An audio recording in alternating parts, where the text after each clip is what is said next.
And we're live, and welcome to the OUYACast, episode 22, recorded on Saturday, July 19th, 2014. Your weekly source for the latest news, games, and hacks for OUYAns everywhere. I'm Brandon from OUYACentral.tv.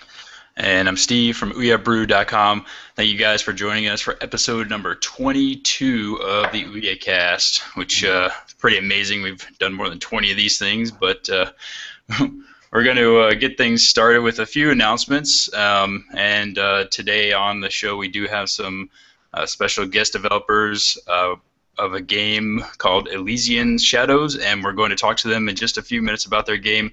Really fantastic. Really fantastic game. I've seen a lot of the stuff that they have out there on their website, which we'll give to you as well. But more on that later. Brandon, what is going on with Ouya today?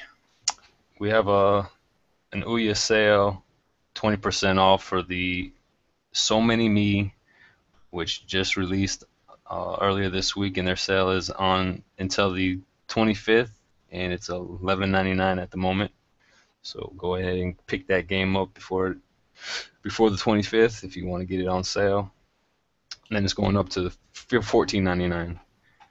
Now, So Many Me, that's the puzzle one with the actually it's on your screen right there. You can see it, little tile for it. But that's the puzzle one where like your little guy avatar or whatever splits into multiple just so you can like complete different levels and stuff like that. Like Right. you're helping yourself do stuff.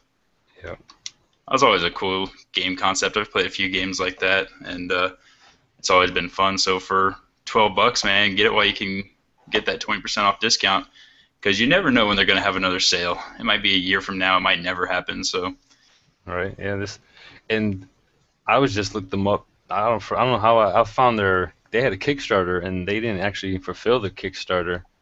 really, And yeah, and that was back in December of 2013, and here we go 7 months later, and they're out on Ouya, and their Kickstarter wasn't even initially for the Ouya, so that's awesome. okay. Well, it's kind of like was it that we were talking about last time, the Explosive Dinosaurs game with all the mini games? They didn't come anywhere close to their Kickstarter, but such a fantastic game. And I talked to that guy, and he said he's still going to do it. So uh, it's nice to have that kind of backing, just to make sure that you're, able to feed yourself as a developer. You're not doing something like, I don't know, eating cereal out of a box with a fork because you don't have any clean bowls. We'll talk about that later. Yeah.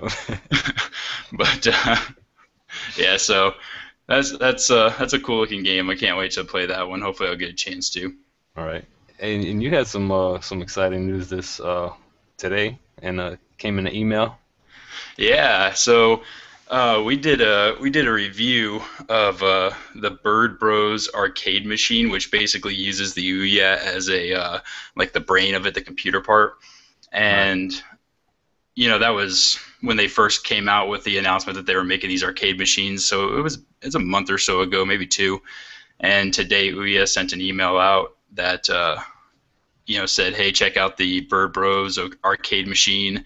And it said, and you can also read the review of it on OUYABrew.com, which is always awesome because like I watch my little Google Analytics meter every day, and it's like usually on average I'll get between 400 to 600 people viewing the website a day, but on a day like this where they announce my website, it's like 1,000, 1,200, 1,500 people. So it's Right. kind of neat. I like to see that.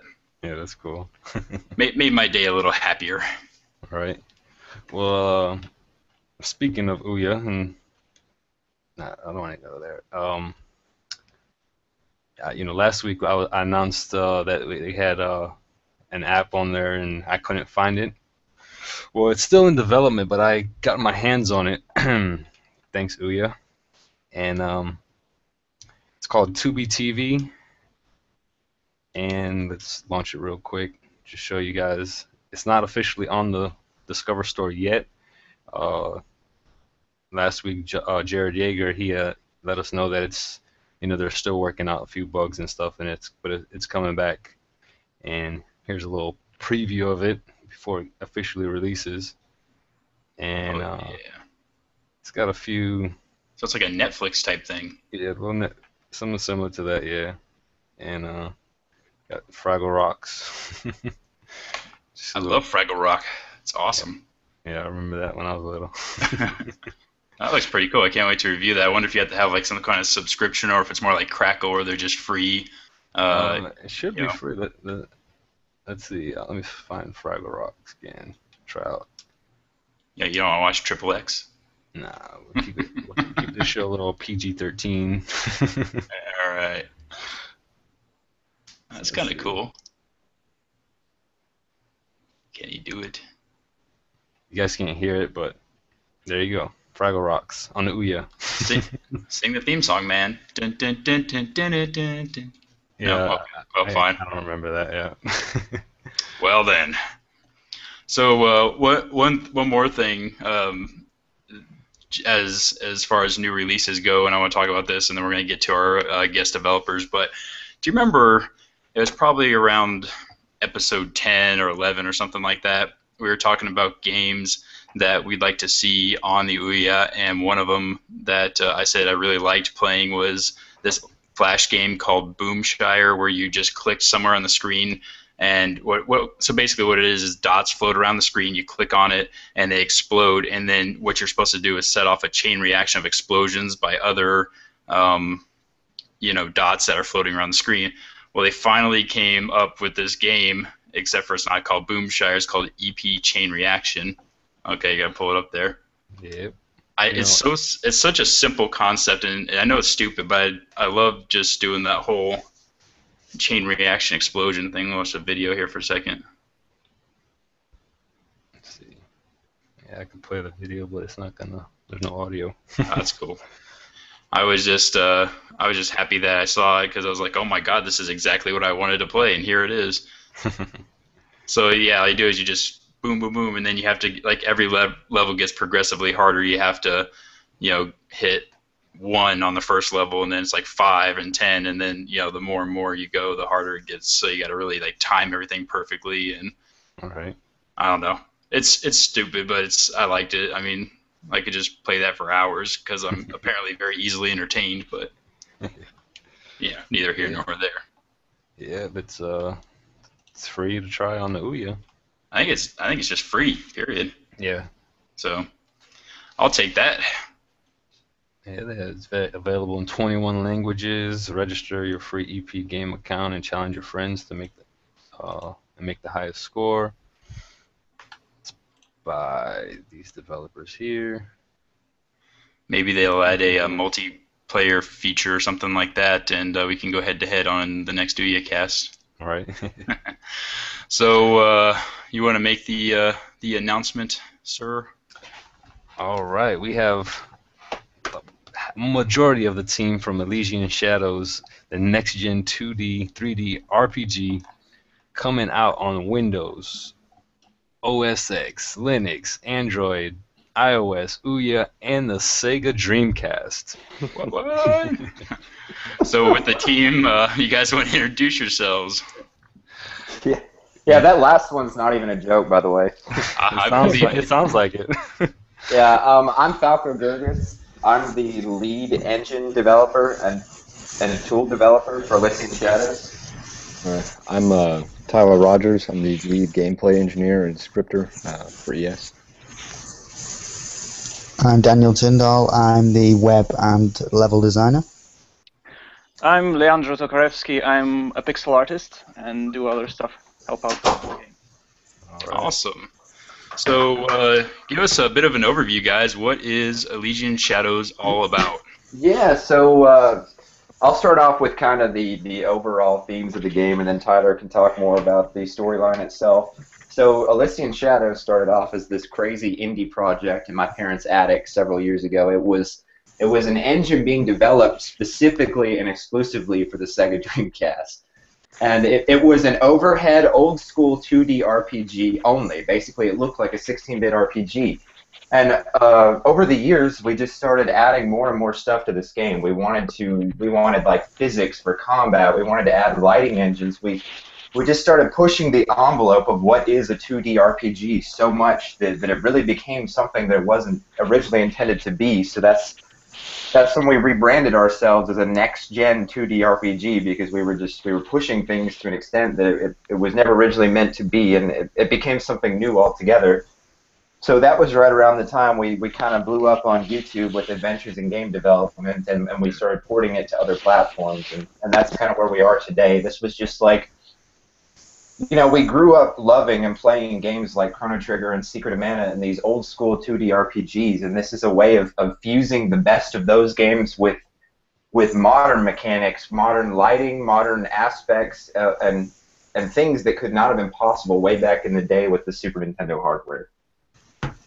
Wow. Tyler, you want to talk a little bit about the overall storyline? Yeah. Elysian Shadows takes place in a world that's caught between this growing conflict between, I guess, the magic users and magic itself, and technology and the scientist sect of people. Typically, the gift of magic is going to be bestowed upon like the loyal followers of what we've named the Creator. While the non-religious sects of society, typical everyday citizens are forced to rely upon technology in their lives to both survive and progress. The main character, Julian, is kind of caught in between this. Very early on in the game, you uncover this mysterious artifact deep within one of these ruins. Throughout the entire land, I guess let me preface that, throughout the whole world, there's just this kind of underlay underneath the world that you're used to visually seeing, in different caves and stuff like that. There's these ruins of past civilizations. They're just kind of accepted. I mean, no one really knows where they came from, where they went, but they're dangerous and they contain dangerous monsters, and you're really not supposed to go mess around with them. But the main character finds himself in a position in which he's down there deep inside of one of them, and he finds this mysterious artifact that really begins to turn, I guess, the understanding of the balance between magic and technology on its head. And you're kind of thrown right in the middle of this mounted conflict, and you really have to figure out where to go and what to do to, both prevent the destruction of your own city and your own life and the rest of the world. Wow, that's pretty interesting. So, is this like something that just one of you came up with for this storyline, or you guys just have like a brainstorming session and it's funny. The game originally started off as a storyline concept, like more or less.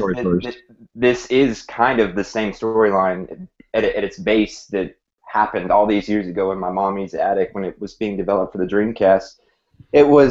It's actually, we wanted to create a very layered game and a layered storyline, because we've really poured our hearts and souls into this game, so we wanted a storyline that had relevance to today's society, that had a deeper philosophical meaning for gamers who were willing to look there. So this whole struggle between magic and technology, it was inspired by reality. We live really close to a biotech institute where they do a lot of stem cell research and cloning and genetic. What's that called? It's Hudson Alpha. They're mapping the human genome. Research. Right. Yeah. So I mean, and there is a lot of, in our media, there's a lot of pushback from that. At what point is the scientific community, the advances in technology, at what point are you encroaching upon power that has previously been reserved for God and religion? At what point are you meddling in life itself and things that were not intended to be meddled with? And so this game really philosophically covers a lot of that kind of stuff, and we didn't want to push that on people either. So at one level, you can play the game, at face value, and it's very enjoyable. But at another level, there is a deeper philosophical meaning for people who want to look there. Well, that's pretty awesome. Now, I know that you said you guys were doing, at least from the video, for this game, you guys are doing like different kinds of, or different versions of this game almost, as far as like quality and like the different shading and things like that. Like you can choose like a basic or I forget what it was, like an advanced and advanced plus. Yes, correct. So this game really has exploded as far as our ambition goes, and we're supporting consoles all the way back to the Sega Dreamcast, which don't even have programmable pipelines, which doesn't even have a vertex or fragment shaders. So one of the challenges we face as a developer is how to add these aspects to where we can push each console and each platform for everything it's worth, but without detracting from the core gameplay or the core experience from the other ones. So the way that Elysian Shadows is architected is it can literally be played as a standard top-down old-school 2D RPG without all of these next-gen aspects in there. And it's every bit as playable, every bit as enjoyable, I'd like to think, as the full-fledged 3D version with the dynamic camera, with the dynamic lighting, omnidirectional shadows, and all that. So that's kind of how we've tackled the question of each console and how to push the game for each platform without detracting from the other platforms. So we are kind of excited about that. And we also wanted to make it real-time for the platforms, you know, that can do all these shadows and stuff. We wanted to also still allow the players to toggle this off and experience the game as an old-school 2D RPG, because some people truly do still prefer that. So that's kind of where that came from. Okay, that's cool. Now, you develop your own engine, right, for the game, and We did. Yes. We developed. That's why the game took so damn long. We developed our own engine from the ground up, our own multi-platform framework to power it on the Dreamcast and all these different platforms, and to make it fundamentally platform independent. And we developed our own toolkit and level editor development suite, which allows us to actually play our levels as we create them for each platform. So, for example, on the Dreamcast or Ouya, as I'm creating a level, I can select the platform from a drop-down menu, push play, and it sends it to those consoles. You know, so this is not being just developed for PC. We are concurrently developing it with the love and attention for every console in parallel.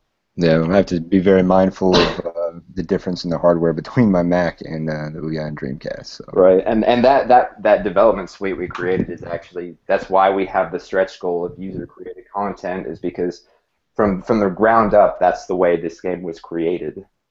that's cool. So what about like, you know, your level design and your pixel art and stuff? How long has it taken you guys to do that? And do you find any challenges in those aspects of the game when you're doing different platforms? Like, you know, this level works really good on this particular this particular system, but not so well on this one. Yeah, definitely. It's not so much. Yeah, go for it, Tyler. So the goal is to make the gameplay experience of the levels and areas and combat and everything is the same across every system as we possibly can. So it's not so much that this level's not going to work on this system, et cetera, et cetera. It's finding a way to make the experience the same across everything. I mean, with pixel art, you know, that's one. Oh, I guess that's also one reason we decided to stay at like 720p too, just so that at the highest resolution. I mean, that is, you're not going to be able to see more on one console that you wouldn't be able to see on another. That way as well. But it is kind of really funny. This, I don't know if you guys have seen our YouTube videos. Elysian Shadows, the environment, everything about this game is truly fundamentally three-dimensional. We're using pixel art and we're using a two-dimensional orthographic perspective, but everything about it is truly 3D. It is truly actually a 3D game and environment, and that's really posed a challenge as far as pixel art goes and the coding in how to create a world that can be represented seamlessly in both 2D and 3D, and how to develop art that looks correct from both perspectives. That's been not so much a technical challenge as much as a creative challenge to be able to pull that off. Yeah, I was about to say exactly the same thing. That's the main challenge from the view of pixel art, making tiles work on in 2D and in 3D, and they need all to look. Yeah, the perspective. Yeah, that's the challenge. Right, and it's not like we can refer to other games. You know, at first we were inspired quite a bit by the latest. Well, we're inspired by a whole bunch of games, but the latest Legend of Zelda game for the 3DS was A Link Between Worlds. That was kind of like an early inspiration, not so much because it was pixel art, but because of the top-down camera view in a fundamentally 3D world. Even though they are using polygons and they're using models and we're using sprites applied to the faces of polygons.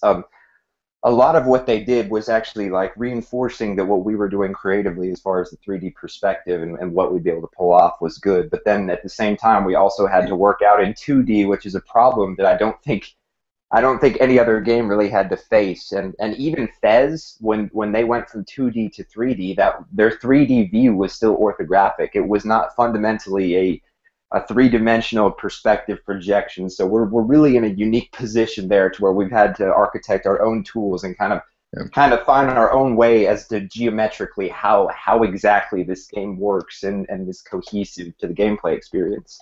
Well, that was one thing too, with like, until we were able to implement the perspective camera and, you know, not only show like the rest of our team but all of our fans, you know, this world is in fact built in 3D. I mean, we've been saying that from the beginning, that this is, you know, like a 2.5 3D game. Yeah, and no one ever they didn't understood get that. it, They're yeah, like, because whatever, you guys are crazy. This is a 2D game.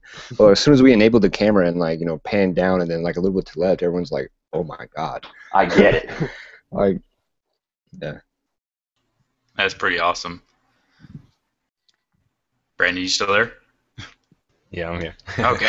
I was like, hey, went away. We blew his mind now. So I definitely love what you guys are doing there. I see it on your website. So I say Elysian, but it's how you say it? What's Dude, I honestly, I don't even know. I have a feeling we pronounce it wrong, and we're the developers. We just sound like, maybe it's because we're rednecks. We say Elysian, but I think Elysian is correct. So don't stop, and it makes us sound classier too. So by all means. Either way, it's Elysian or ElysianShadows.com, and you guys have a lot of your media up there too. Screenshots and videos and things of that nature. And also one of the big things that pop out is your, and I'm not supposed to say it, but I'm going to do it anyway, your Kickstarter. So tell us a little bit about that. You have 12 days, 8 hours, 2 minutes, and 10 seconds. So, yeah, we are having panic attacks over this. So we've been developing this game for on and off for years, more or less, and it's funny how YouTube has actually influenced this game. Way back in the day when this was just a Dreamcast game, we started recording videos of us, you know, just in my parents' attic making this game. There were going to be developer diaries that you could unlock in-game at the end of the game, like, oh, check it out, we're making the game, you know? Kind of like God of War, we were inspired. Yeah, this was right around the time God of War 1 and 2 were on the PlayStation 2, and they did that, and I feel like they were one of the first games to really do that and show the human aspect of the development in-game. Well, one of us had this crazy idea, hey, let's just throw these on YouTube, see what happens. Well, these were like terribly edited, like really crappy videos, and they became Adventures in Game Development 1 through 3, and it just kind of took off in a way that we never could have anticipated. We never meant to have an ongoing YouTube series, but it evolved into Adventures in Game Development, which has for us been like a reality TV show showing like every behind-the-scenes aspect of creating this game ever since its inception back in my parents' attic, and we've had fans involved and looking forward to this game for years in a way that I don't think a traditional indie launch could have ever had, you know, just because we've been connecting with our audience for so long. And lately it's been getting so big and snowballing so much. Tyler and I we had engineering day jobs, you know, and we'd be working 9 to 7 or 9 to 5 or whatever every day at work, and then on the weekends we would get home and we would just like pour our hearts and souls into this indie game and have people love it on the internet, you know, like it felt like we would come home and we were somebody on the weekend. We were like these rock stars in the indie gaming community, and we were passionate and we loved what we were doing. But then we would get up like on Monday and go to work and hate our jobs. We were nobodies, just working for the man, you know, and it really started to weigh down on us to the point where we're like, no, let's quit our jobs and let's focus on what's truly important and what truly makes us happy in life. And that's where we formed this company, Elysian Shadows. We got a publishing deal actually with Watermelon Corp, who is a fellow indie game development company who enjoyed considerable success releasing an indie 2D RPG like we're doing for the Dreamcast, originally for the Sega Genesis. And so they've offered to publish a hard copy of our game for the Sega Dreamcast, which is kind of a big deal. We have their backing, their blessing.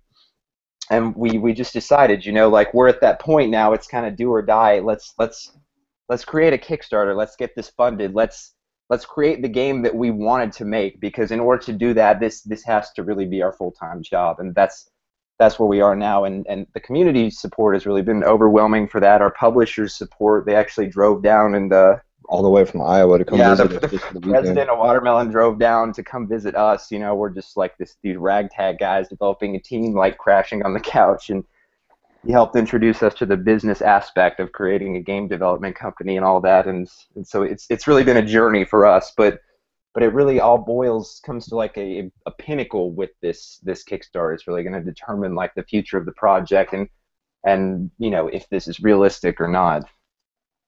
No pressure. Yeah, yeah.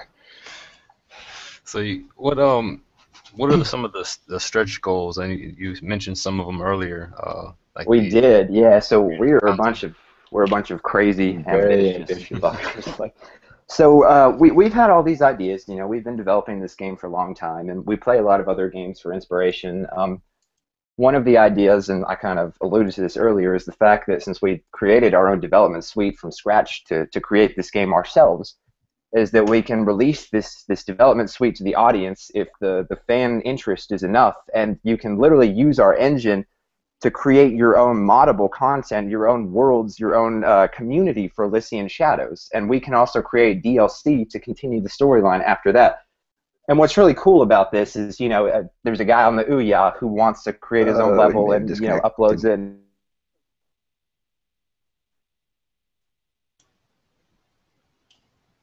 On the Dreamcast, you know, so it's really like it could really become this growing community. And the way that we've created this engine, I mean, it is 2D, it is 3D. I can literally apply gravity to a scene, and boom, it's a 2D platformer. You know, the amount of work that we've put into this really make the possibilities unlimited as far as what can be done with this engine. Oh, that's pretty awesome. So the possibilities really are just limitless. I mean, we can just continue to develop more and more content for this, and you can put it on, well, I'm assuming on the platforms, of course, that have the ability to download, like Ouya and, you know, PC, Mac, and all that. Not like Dreamcast even. Yeah, but believe it or not, the Dreamcast can do it. Broadband adapter. I mean, there's multiple different ways, even swap disks, that we could allow for players to burn their own swap disk and install content that way. Right. Yeah. The Dreamcast has a modem, a broadband adapter. You can download swap disks. There's actually an SD card reader for the Dreamcast. So believe it or not, it's not left out of this growing DLC vision. It can do every bit of it as well. It's kind of funny. I don't think the creators of the Dreamcast would have envisioned that, but with today's technology, it is very possible. One of the other big stretch goals that we're pretty excited about that we want to really be able to bring to the audience along with this DLC and everything as well is what we've kind of called our save file tool. And more recently, we've branded it as the cloud-based save file tool. You know, we want to be able to bring this game to all these different consoles, and pretty early on, you know, we decided we wanted to also be able to support things like the maracas on the Dreamcast and the VMU, you know, like the iPhones and everything have accelerometers and stuff like that. We wanted to be able to do like either mini games or even like system-specific content like that. The last thing we wanted to do was create a game that, you know, we're just throwing it on all these platforms because, you know, we're gamers too, and there are strengths and weaknesses for every platform. If you release a Dreamcast game, part of that experience is being able to play on the VMU. If you release an iPhone game, you know, the accelerometer and touch is a big part of that. So we wanted to have these platform-specific aspects that made each platform, you know, it's not a gimmick. It's not.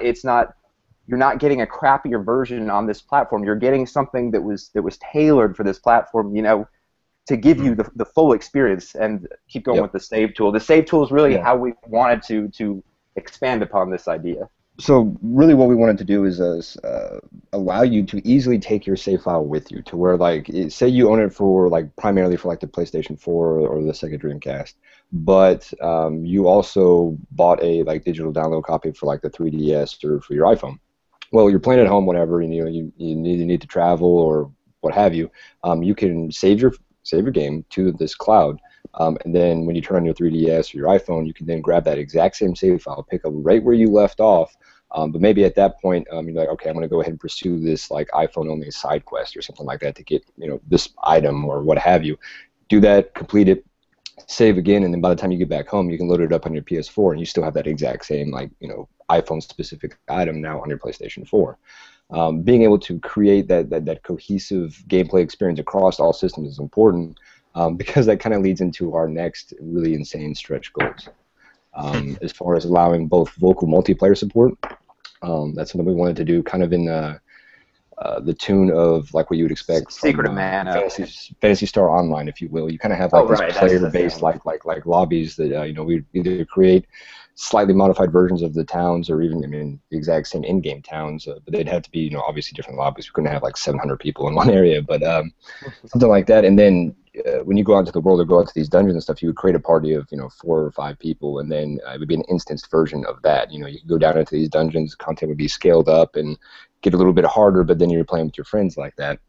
And after that, the most insane stretch goal that I guess most projects always have or should have some sort of stretch goal that you're never sure if you're ever actually going to hit or not. But we feel that if you hit every single stretch goal and like you just blow it all in the water and you're just kind of sitting there like, wow, we destroyed everything, you didn't really plan quite ambitiously enough. That you should have stretch goals for every step along the journey there. And our biggest and most insane stretch goal that we announced in that video that we uploaded to YouTube was that we would turn it into an MMO. Mother of God. So, yeah, kind of in that same vein. We wanted all the consoles to be able to play together. The towns themselves serve as lobbies or hubs to trade, chat, and battle and things like that. And you create these parties of 3 or 4, which is actually how the single-player mode goes. And you can exit these hubs and experience like the dungeons, the overworld, like the fighting segments and exploration with a party online. And this isn't just like a crazy idea we had. I mean, we've actually sat down and considered the logistics of this. Discuss how hard it would be to do. Right, and I mean, like, fundamentally, the game is architected currently in a manner conducive to this as well. This isn't just like, oh, these crazy-ass indie developers being really overly ambitious, and they have no clue what it would take. Yeah. We've analyzed this, and this is a right. And I mean, like, I'm in graduate school for an engineering degree, computer engineering. So I mean, we feel like we are technically capable of pulling these off very much, and we're very excited to do this if we actually reach that level of funding. Right. So is it going to be like cross-platform where you can play, like you say you're on a PS4 and I'm on Ouya? Would that be able to like that the part of the online multiplayer? That is absolutely the goal. The only thing that we don't know about is because from a technical perspective, there's no reason, absolutely none, that's not possible. I mean, it's IP packets. Right. The platforms fundamentally don't care, who they're communicating with. It's a matter of, does the Xbox One, does Sega require you to, or Sega, sorry, I'm Dreamcast is on my mind. Does Microsoft require you to be on their server? Do they have rules against that? Right. So that's truly the only determining factor for us, because as far as the technical aspects goes, like, we get that you get that for free. Like, there's not even special consideration that has to happen to make other platforms play together. Truly, there's not. It's purely political at that point. Right. That's pretty awesome. So let me ask you guys this, and once again, I'm just full of questions that maybe I shouldn't ask, but no, please go for it, man. Go ahead and ask the really hard questions, because like if we get them right, we look good. I know if we get them wrong, we look really bad.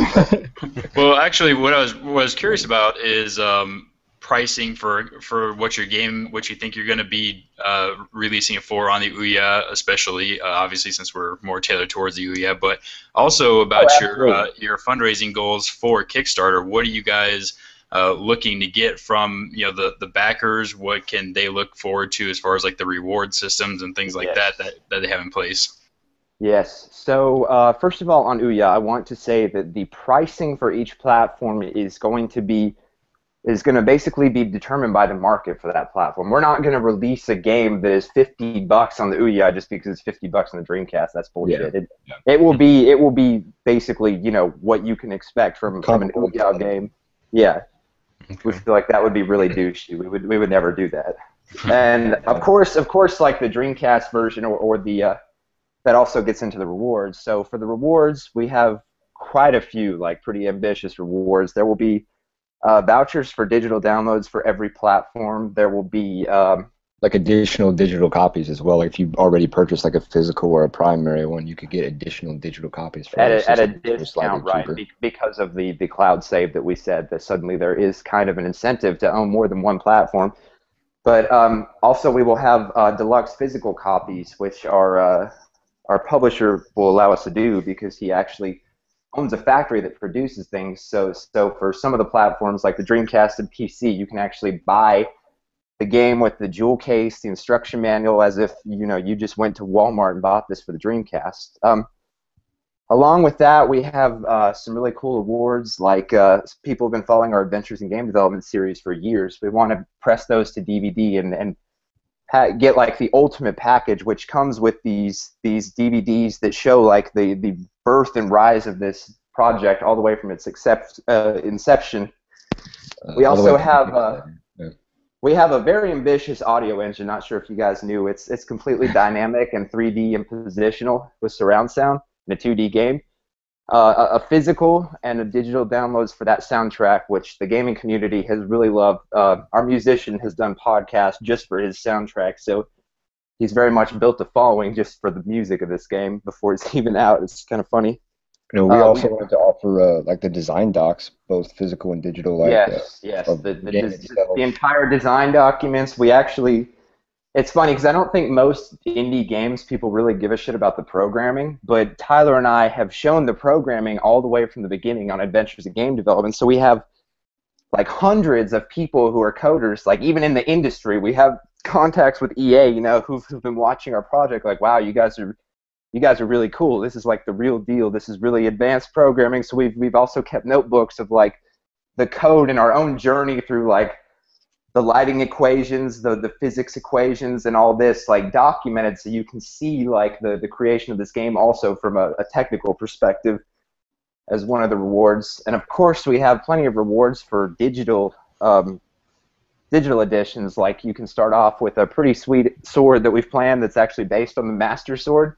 Yeah, like the backer sword. That's one of the earlier goals. You can do that, and then later on we of course have like some little pricier goals where you can create yourself as an NPC or help model an enemy or actually create your own NPC house where you can inhabit it in a random town in ES like that.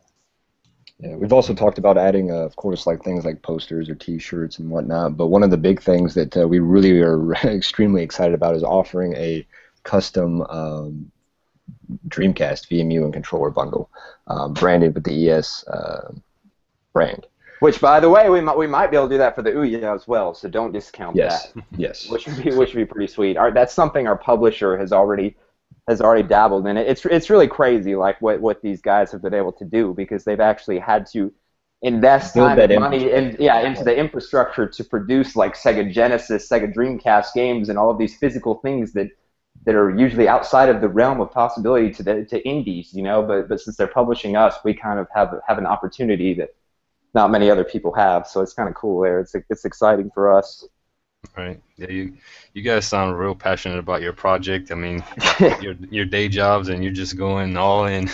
Yeah, man, it's all in. It's no pressure. Our artists, like, I don't know if you guys have seen our latest video on YouTube. It was really, we sat down and we watched Indie Game, the movie, for the first time. Like, we hadn't watched it. We were exhausted from developing like all week, and we were about to. We needed a break, and we were going to pass out. We're like, oh, we'll just watch Indie Game, the movie. It might be inspirational. Well, we watched that fucking video, and we were so worked up and like amped up by the end of this video. We're like, oh my god, like we didn't go to sleep. No, we didn't go to sleep. We got back to work. We did not sleep, right? We just got right back to work. And if you've seen our latest video, it was slightly inspired by Indie Game. We really wanted to show like the human aspect and the stress and the high tension of trying to create a Kickstarter and trying to fund the game, you know, when everything's on the line. And we kind of did such a good job with that our artist in Poland said he watched the video and he had a panic attack. Which, by the way, we're going to... Are you there? Maybe before we introduce you guys, that's the video that they're talking about is where we saw, I forget who it was, literally eating cereal out of the cereal bag with milk in it with a fork. That was me. And that's how stressed out they are. That's our life, man. We get up and work all day and pass out whenever. We have no sleep schedule. We're getting content, doing interviews for magazines, stuff like that. Just working for our Kickstarter. Just woke up, actually. Yeah. I've been working for the whole day. They've just woke up. They're all full of energy. Yeah, and poor Leandro, like I was saying before we went live, he flew out from St. Petersburg, and he arrives, and we're the cover story for August 1st issue of Indie Game magazine, And he shows up, you know, to America, doesn't know what to expect. We just came out with this YouTube video where he's freaked out, you know, and we're like, oh, by the way, bro, you need to do the cover art for this magazine. And he's like, oh my God. I feel really bad for him. He's been working his ass off in the back. Out of like 48 hours, I think he's worked like, what, 36 hours on this cover or something? Yeah, He's like filmed that, every yeah. bit of it. He's been recording as he pixels this, and he's been here for like 2 days, and he has 20 hours of footage. Wow, kinda that's funny. insane. Yeah. So That's this is why pretty I much haven't like a been do or talking die. much. Oh, Like you're Brittany, still, please, one. you're still coding? Oh, we're still coding. Oh, yes. That was one of the things, too, is in the last video you can see we made some pretty drastic last-minute changes, especially to the 2D and 3D perspective, you know. So suddenly, honestly, if you go to our website, those screenshots are so out of date that it's almost embarrassing to me. Like, those screenshots to me as a developer, I'm like, damn, that game looks like shit now. Like, so we're like getting all new screenshots and things like that are about to be on the site and are about to be on the Kickstarter.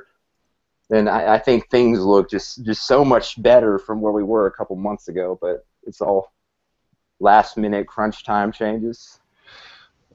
Well, thank you guys for joining us for the OUYACast. You guys have a lot of work to do. You have 12 more days to go.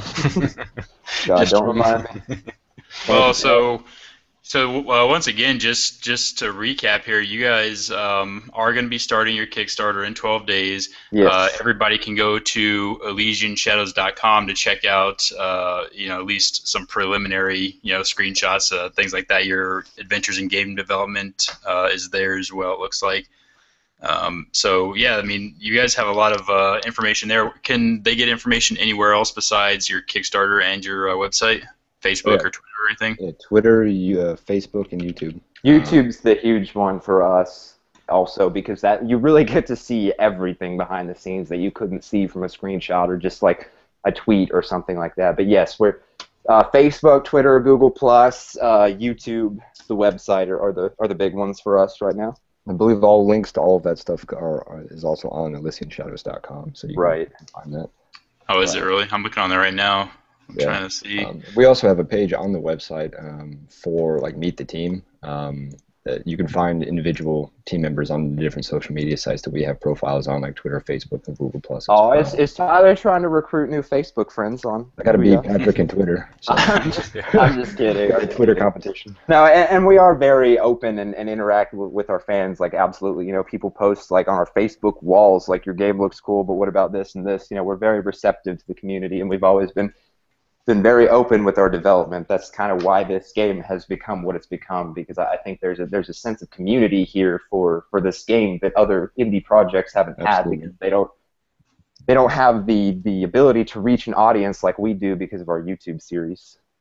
Well, I think that that fan base is what's going to help you, get through the Kickstarter process, of course. And I was thinking when you're talking about the rewards, I'm like, those are some of the coolest rewards is when you can like implement something from yourself into a game, like, whatever the case may be. You walk up to a poster on a wall in one of your towns and it says, something about Ouya Brew or something like that. Like, that'd be so cool. Absolutely, man. We would love to do that. And let me say one thing real quick. So our goal is 150K, which we put a lot of thought into that. We truly do believe we can make that. Our publisher made almost 100K more than that with Pure Solar, which is also coming to the Dreamcast.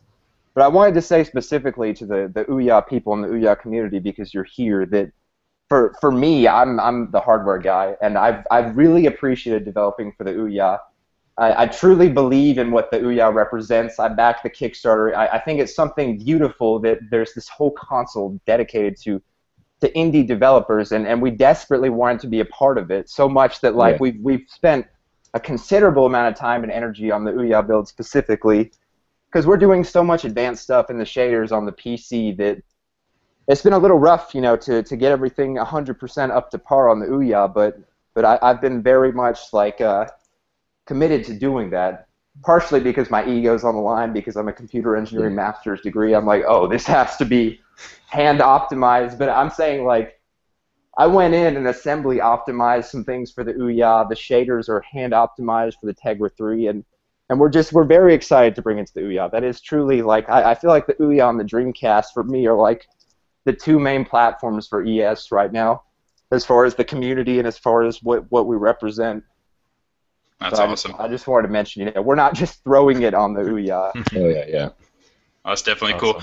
cool. One big question that Brandon and I both, I know we're going to ask, and I'm going to ask it while we're here, just because it's a hot button issue. It has been for us for a few months now. Is, are you going to plan on releasing a demo of your game, or are you just going to flat out sell it on the Ouya?